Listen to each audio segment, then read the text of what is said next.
Saudara, pasca dilaporkan ke polisi, sejumlah pengacara dari DPP Perhaki melalui PBH Perhaki langsung memberikan bantuan hukum kepada Ibtu Rudiana, ayah dari korban Eki.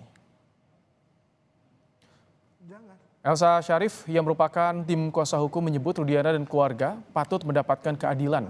Apalagi Rudiana adalah keluarga dari korban pembunuhan. Tim kuasa hukum dari Perhaki mengatakan salah satu alasan Ibtu Rudiana menunjuk kuasa hukum karena sudah terlalu banyak hoaks yang beredar. Saya terus berupaya dan bekerja sama dengan Reskrip. Ingin kita luruskan, Rudiana dan keluarganya patut mendapatkan keadilan dan kebenaran.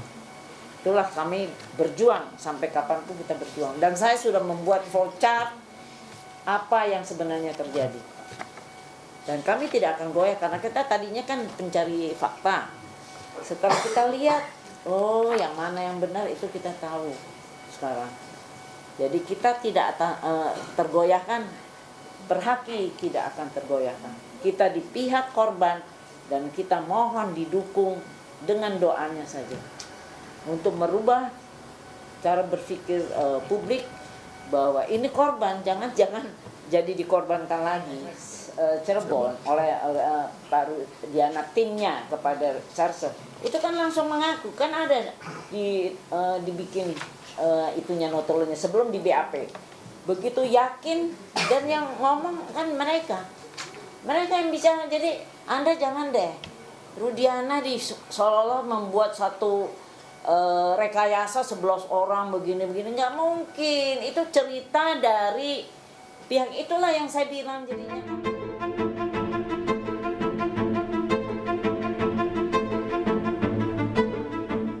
Kasus pembunuhan Vina dan Eki di Cirebon, Jawa Barat 8 tahun silam masih menjadi misteri. Setelah Peggy Setiawan dibebaskan dari status tersangkanya, kini salah satu saksi bernama Dede mengaku telah memberikan kesaksian palsu pada 2016 lalu. Dalam wawancaranya di kanal YouTube Deddy Mulyadi, Dede mengungkap jika kesaksian yang ia berikan kala itu adalah palsu dan keterangannya telah diarahkan oleh Aep yang merupakan saksi kunci kasus Vina dan Rudiana, ayah korban Eki yang juga merupakan seorang anggota polisi. Dede mengaku beberapa hari pasca pembunuhan Vina dan Eki, Aep meminta diantarkan ke Polres Cirebon untuk jadi saksi dalam kasus hilangnya nyawa Vina dan Eki. Menurut Dede, saat itu Aep meminta dirinya untuk turut pula bersaksi. Saya bingung, Pak.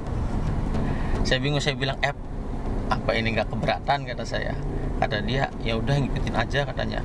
Ya saya dalam hati ya sebenarnya saya pengen, Pak, nggak mau jadi saksi, saya pengen keluar dari situ, cuman saya udah di dalam, saya bisa apa? Maksudnya.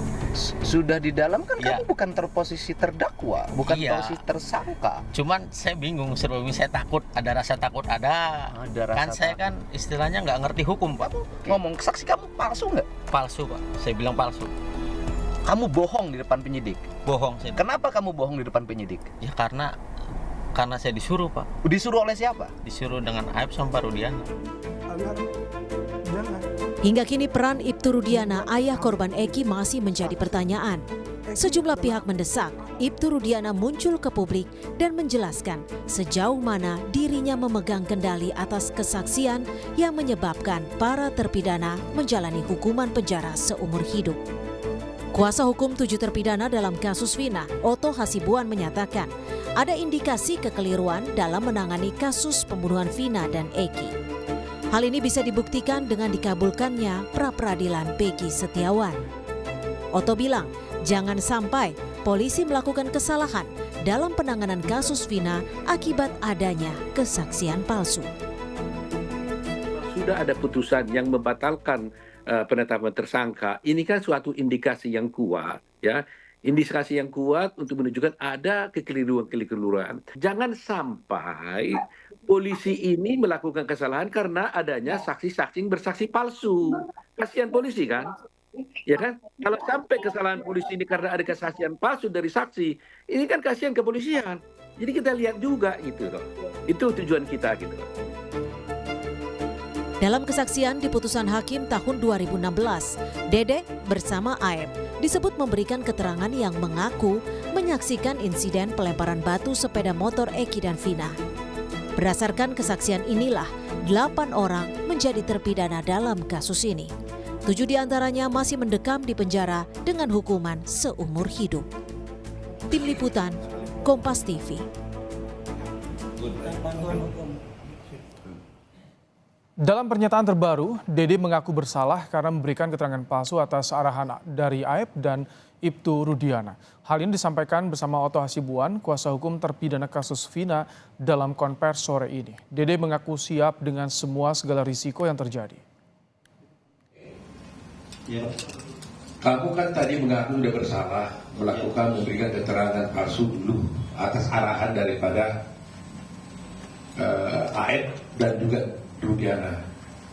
Ya, kita juga pernah melaporkan kamu juga. Iya, Pak. Iya kan? Tapi sekarang kamu datang mengaku bersalah. Kamu tahu risikonya ini? Kamu Tahu Pak, sangat tahu resikonya. kamu tahu bahwa kamu bisa dipenjara gara-gara pengakuanmu sekarang ini? Tahu Pak, saya siap resikonya Pak.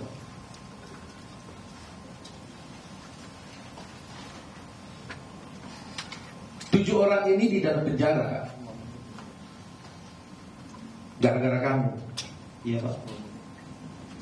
Kamu bersedia nggak masuk penjara supaya 7 orang ini keluar? Sangat bersedia Pak. Yang penting ininya 7 terpidana itu saya mau keluar Pak, bebas. Seperti kehidupan saya kemarin Pak. Karena saya merasa bersalah. Meskipun kamu masuk penjara, Siap Pak. Meskipun saya masuk penjara menggantikan 7 terpidana itu, saya siap Pak. Saksi kunci Dede dalam kasus Vina mengaku dirinya telah memberikan kesaksian palsu pada 2016 lalu. Apakah pernyataan Dede ini bisa menjadi pintu dibukanya kembali kasus pembunuhan Vina dan menjadi novum untuk upaya peninjauan kembali dari para terpidana? Kita akan bahas, saudara, bersama dengan pakar hukum pidana Universitas Jenderal Sudirman Hibnu Nugroho dan juga kuasa hukum Ibtu Rudiana Elsa Syarif. Kita juga akan mengundang, saudara, nanti kuasa hukum dari terpidana kasus Vina yang akan segera bergabung. Selamat sore, Bu Elsa, Prof. Hibnu. Selamat sore, Assalamualaikum warahmatullahi wabarakatuh. Waalaikumsalam warahmatullahi wabarakatuh. Prof. Hibnu, bagaimana Anda melihat dari kesaksian Dede yang mengaku memberikan kesaksian palsu 2016 lalu? Apakah ini ada implikasi pada kasus atau putusan para terpidana nantinya?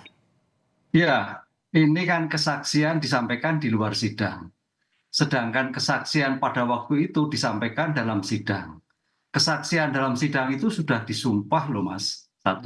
Kedua, dia syarat formil materialnya tahu. Syarat formilnya apa? Dia menyampaikan sumpah. Dan saya kira sumpah itu sudah disampaikan berkali-kali bahwa menyatakan akan memberikan keterangan yang sebenarnya di hadapan kitab suci. Kedua, mengenai apa yang ia lihat dia sendiri. 1. Itu syarat keberadaan saksi. Sekarang pertanyaannya, apakah satu saksi cukup? Oh enggak. Saksi bernilai apabila keterangan satu saksi dengan saksi yang lain. Satu saksi dengan keterangan-keterangan bukti yang lain. Konfrontasi dalam pembuktian itu, saya kira hakim juga melihat secara komprehensif. Kenapa saya hakim melihat komprehensif? Karena putusannya seumur hidup, Mas. Saya melihat seorang hakim majelis memutus seumur hidup itu sesuatu yang berat loh. Apa iya kena tipu palsu hanya seseorang? Ini yang kita harus lihat secara objektivitas. Kalau ragu-ragu pasti hukumnya nggak seperti itu.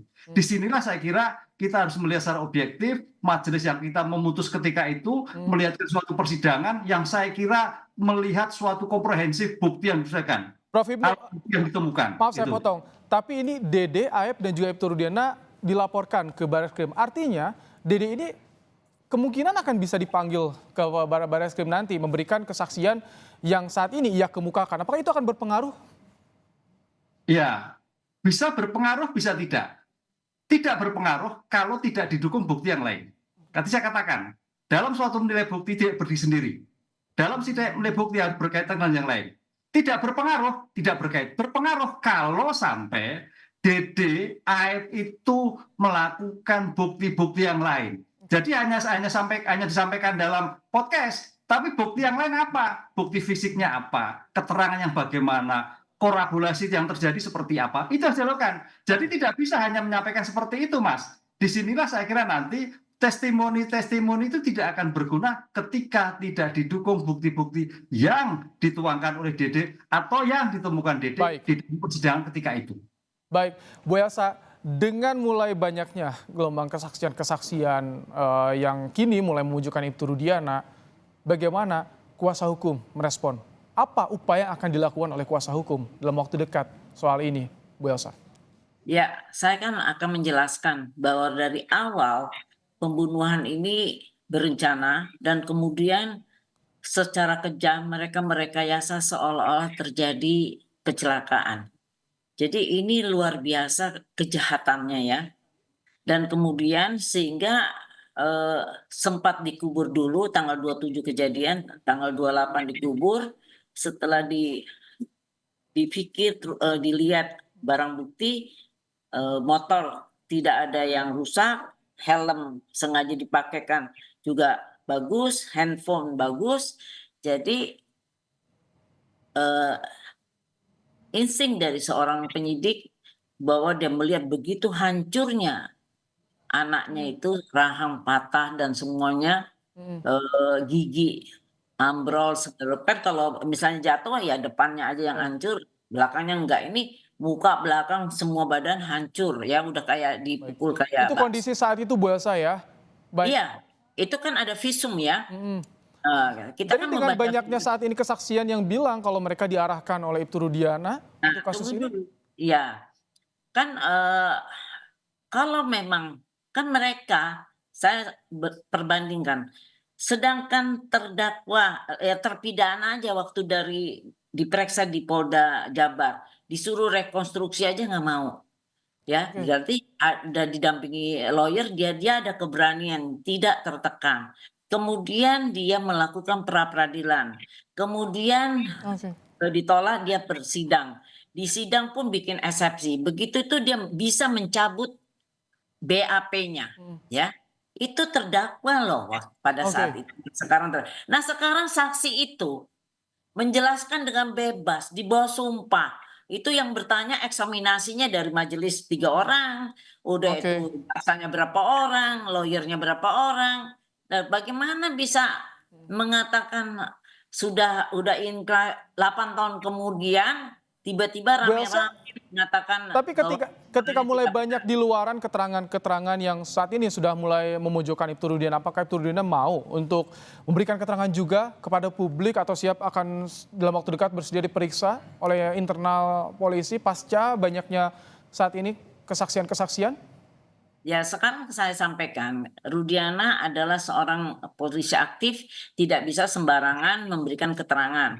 Dan karena begitu banyaknya simpang siur cerita hoax ini yang menyudutkan dia dan korban diputarbalikkan menjadi sekarang seolah-olah dia jadi pelaku macam-macam, sehingga sudah minta izin kepada atasan untuk bisa menunjuk lawyer dan perhakilah yang mengambil alih ini untuk meluruskan permasalahan ini. Untuk itulah kalau bilang dilaporkan, ya mereka tuh baru melaporkan ke Mabes, tapi di Mabes kan ada prosedur yang panjang. Jadi kalau secara aturan tidak diperbolehkan untuk langsung bicara kepada publik soal ini untuk menjelaskan tidak apa bisa, karena ada humas. Ini peraturan dari Kapolri, nggak boleh. Itu dia terikat dalam peraturan Kapolri. Nah kemudian sekarang hari inilah kami mengsomasi baru 3 ya. Hari ini kita somasi Deddy Mulyadi, Dede dan Lingga Akbar untuk somasi untuk menarik pernyataan dia dan meminta maaf kepada disampaikan 3 somasi dari kuasa hukum Ibtu Rudiana. Prof Hipnu, dengan adanya sekelumit keterangan yang saat ini mulai memojokkan Ibtu Rudiana, sebetulnya kunci untuk bisa pengungkapan kasus ini dari mana sih saat ini? Apa yang harus dilakukan oleh Polri, Prof Hipnu? Ya, memang sejak awal kan kita harus tahu, tampaknya pengungkapan perkara pada waktu itu tidak dilakukan dengan bukti-bukti forensik. Dan itu, terutama CCTV. Ini kan yang simpang siur. Sehingga ketika 2016 itu kan ya Cirebon sudah maju lah ya. CCTV sudah ada, saya kira HP sudah ada. Ini yang tidak diketahui, sehingga perdebatan sekarang itu apakah ada perbuatan pidana atau tidak, apakah kecelakaan, apakah pembunuhan, itu yang Bu Elsa tadi seperti itu. Ini kalau didukung dengan CCTV ketika itu sudah selesai. Nah, disinilah carut marut pengakuan-pengakuan yang bertebaran di mana-mana itu membuat bingung semua. Tapi itu tidak bingung sebetulnya ketika kita dalam hal mendudukkan suatu perkara berkoridor pada sistem hukum.